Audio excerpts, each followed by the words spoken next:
house of the Lord one more time. Giving honor to God, Reverend Amlett, Mrs. Amlett, members, saints, and friends, good evening. Good evening. When I heard Mrs. Jones speaking all of those different accolades, I was beginning to wonder, who is she really talking about? But of course, I certainly remember the part when she says about me being the daughter of Diggins Mills. Because for those of you who know my mother, you know she's going to draft me into doing something. And this is one of those golden opportunities. Nevertheless, I just want to be very brief with you to say a few words about the celebration today. The month of February is recognized nationally, internationally as Black History Month. And this year, the theme is Civil Rights in America, 1964 to 2014. Think about it.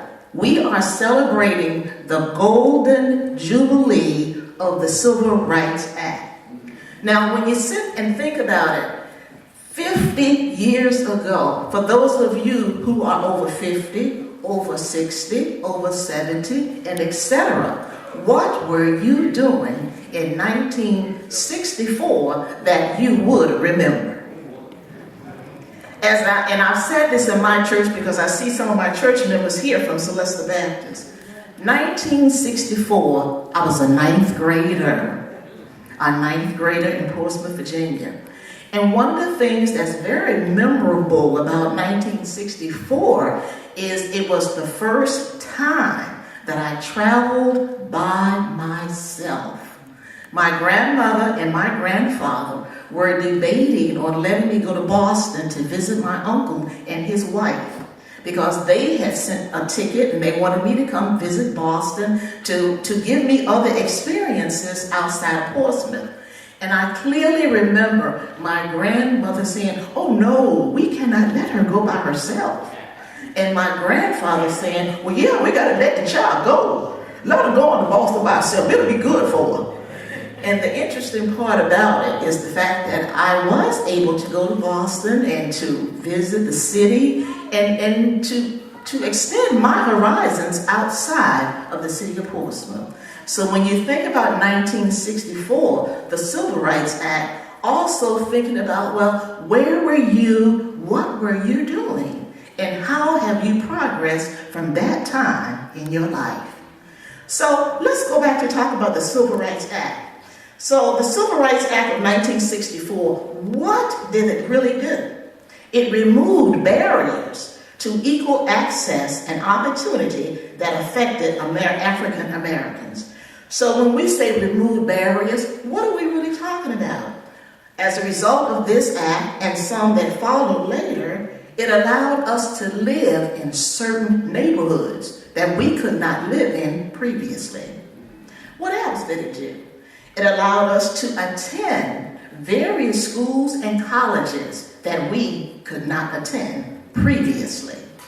In addition to that, we were able to work in certain places and we were able to hold certain positions. As Mrs. Jones had indicated, I retired as the guidance director from Western Branch High School. And I'm sure back during that time, I would have never had the opportunity to be the guidance director, and regardless of what credentials I had. So we've come a very long way. In addition to that, the Civil Rights Act, it allowed us to go into the various restaurants, and it allowed us also to be blessed in so many, many ways.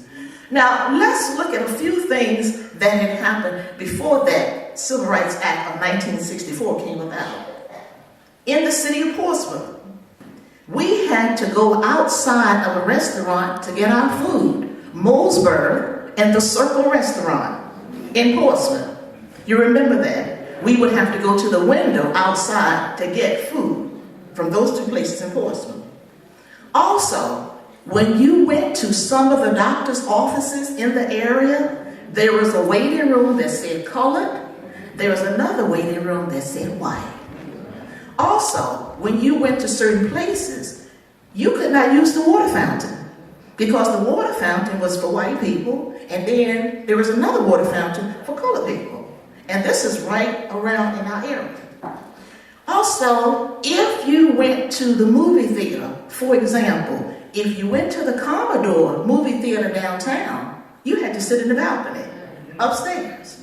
So when we think of the Civil Rights Act of 1964, and we think of the Golden Jubilee that we're celebrating this year, we are reminded of some of the things that affected our lives. And many of our young people, they don't relate to this. But for many of us who are over 50, over 60, and etc., we know from whence we came. And one of the pieces I think about is how I got over. My soul looks back and wonder how I got over. And also, as we think about this celebration, there are some pieces of literature that have inspired us. One of them is by Maya Angelou, Still I Rise. In spite of all the things that we've gone through, we're still able to rise up and be successful. Another piece by Maya Angelou is, I wouldn't take nothing for my journey. That's very inspirational.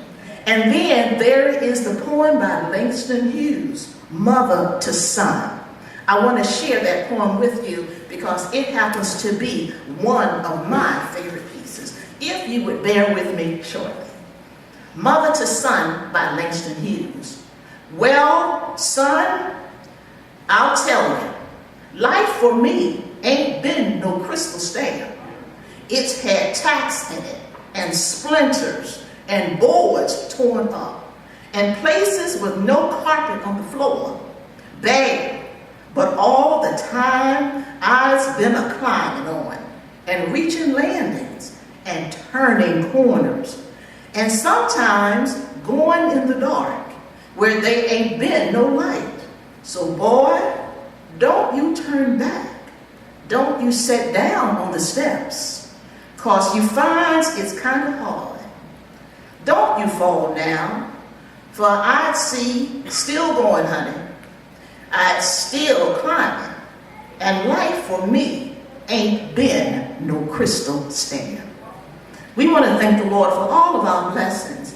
And as we go forth and we look in the future, we don't want to forget the past.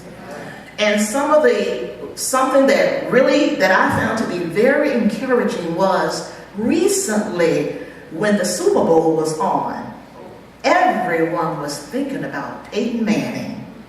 And I thought about the young man named Wilson, Russell Wilson. And being an African-American quarterback, which has been difficult. They've had a lot of difficulties. But what did his late father say to him when he was talking about the different quarterbacks and so forth? But did his daddy say something about, what about you? Or how about you? So this is what we have to think about in life. As we go through life, we are going to have some ups and we're going to have some downs.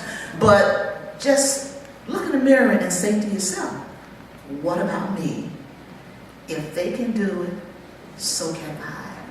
I thank you for your attention. I thank you for the invitation for the committee. May God bless you all. Have a good evening.